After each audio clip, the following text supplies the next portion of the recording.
میں آپ کو خود اپنا تجربہ بتاتا ہوں کہ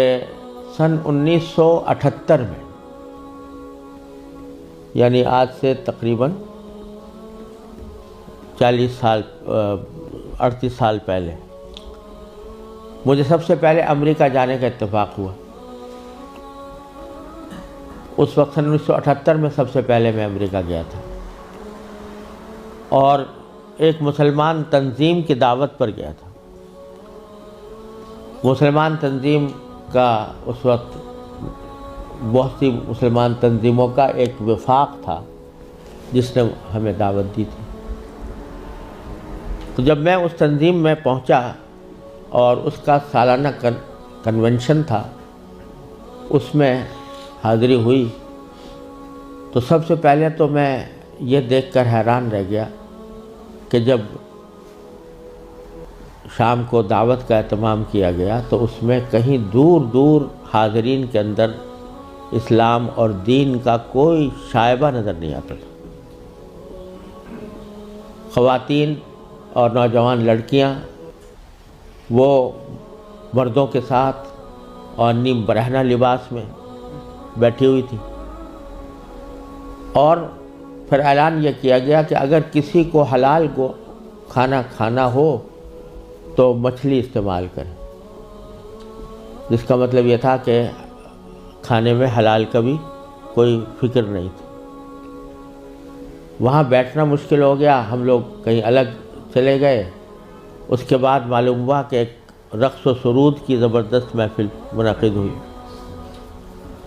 ایک بوٹنگ کا پروگرام تھا، اس بوٹنگ کے پروگرام میں سارا جو پروگرام تھا وہ رقص و سرود کی محفل میں گم ہو کر رہ گیا۔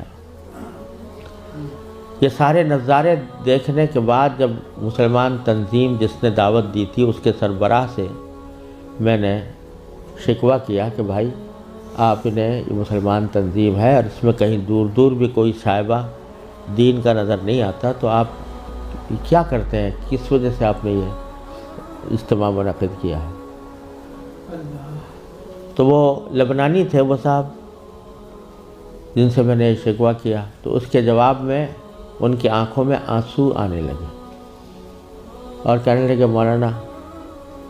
آپ صحیح کہتے ہیں، لیکن یہ وہ قوم ہے کہ جس کے بارے میں بس ہم اتنا چاہتے ہیں کہ یہ کم از کم اپنے آپ کو مسلمان کہتی رہے۔ یہ اگر ہم یہ سمجھتے ہیں کہ اگر یہ صرف اپنے آپ کو مسلمان کہتی رہے تو یہ بھی ہماری کامیابی ہے، ورنہ اس کو اسلام سے کوئی تعلق رہا نہیں۔ ان کے آباء و اجداد کھانے پینے کی تلاش میں، تجارت اور معیشت کی تلاش میں یہاں آئے تھے، ان کو اپنے بچوں کی تعلیم و تربیت کی کوئی فکر نہیں تھی۔ یہ اسی ماحول کے اندر پلے بڑے ہیں، اور اس کے نتیجے میں ان کو دور دور بھی کہیں ان کے اندر کوئی شائبہ دین کا نظر نہیں آتا۔ ہمارا کام صرف یہ ہے کہ ان کو اس بات پر جمع کر لیں کہ بھئی تم مسلمان ہو، اپنے آپ کو مسلمان کہتے رہو، ورنہ اسلام کی کوئی چیز ان کے اندر باقی نہیں رہی۔ یہ منظر میں نے سن 1978 میں اپنی آنکھوں سے دیکھا، اور یہ عبرت ہوئی کہ اگر مسلمانوں نے اپنے بچوں کو، اپنی نسلوں کو صحیح تعلیم و تربیت دینے کی طرف توجہ نہ دی تو اللہ بچائے یہ اس بات کی کا اندیشہ ہے کہ اللہ بچائے جو آنے والی نسلیں ہیں وہ اللہ بچائے مرتد نہ ہو جائیں۔ اور اگر خدا نہ کرے ہماری اس بے توجہی اور غفلت کی وجہ سے ایسا ہوا کہ ہماری نئی نسلیں گمراہ ہوئیں، غلط راستے پر گئیں، تو اس کا وبال ہمارے اوپر ہو،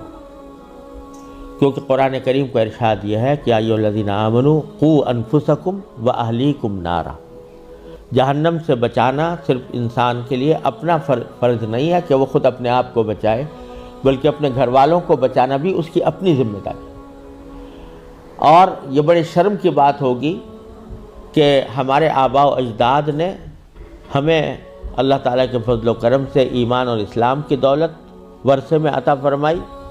اور ہم اپنی اولاد کو اللہ بچائے غلط راستے کے اوپر ڈالنے کے ذمہ دار بنے۔ اس سے زیادہ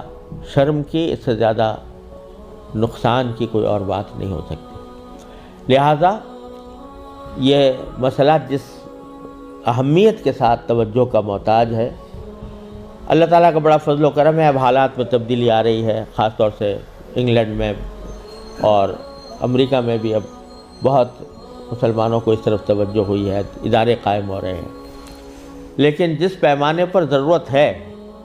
اس پیمانے کی ابھی تک کمی ہے، اور اس کا واحد علاج یہی ہے کہ جس کے دل میں بھی یہ درد ہے وہ دامے درہمے قدمے سخنے جس طرح بھی ہو سکے وہ ایسے ادارے قائم کرنے کی کوشش کرے، ان اداروں کے ساتھ تعاون کرے، اس میں اپنے بچوں کو بھیجنے کا اہتمام کرے۔